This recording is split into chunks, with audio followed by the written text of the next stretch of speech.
Windows Mobile is a pretty but hobbled smartphone platform ostensibly built for business.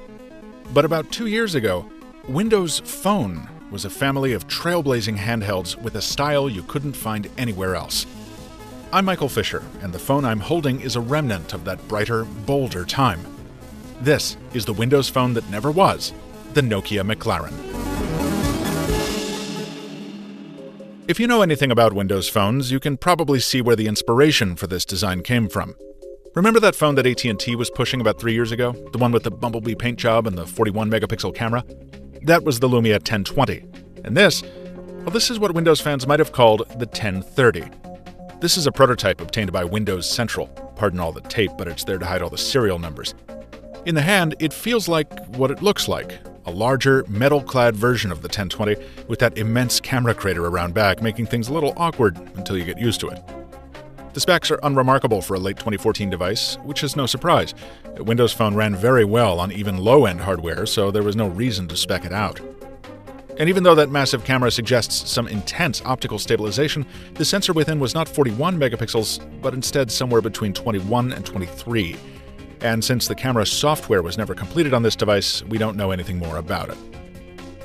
The real standout feature of Maklaren is its sensor package, which would have made it a much more exotic Windows Phone than any we'd seen before. The 5.5-inch display is self-capacitive, which means it detects your finger based on how it changes the charge of the electrodes mounted beneath the glass. That means it's capable of sensing your finger well before it touches the glass, and that would have made possible a bunch of new interface options. This particular phone was programmed with only two. Mix View lets you hover your finger over a tile and watch it explode into subtiles, which is a neat party trick, but in my opinion not terribly useful. We saw similar stuff from Sony and Samsung a few years back. Much more impressive to me is the fact that Maklaren can sense how it's being held. So if you're gripping the phone upright and lean it onto its side, it'll prevent that accidental rotation and keep the software in portrait mode. But if you hold it in another way that tells the phone you want to view things in landscape, it'll do that for you. That's the idea anyway. This is pre-release software at its buggiest. And that's just a tiny taste of the intuitive capabilities Microsoft was cooking up, and might still be working on. As recently as 2 months ago, it posted a video demonstrating all kinds of pre-touch features on what looks like another Maklaren. I'll drop the link to that video in the description.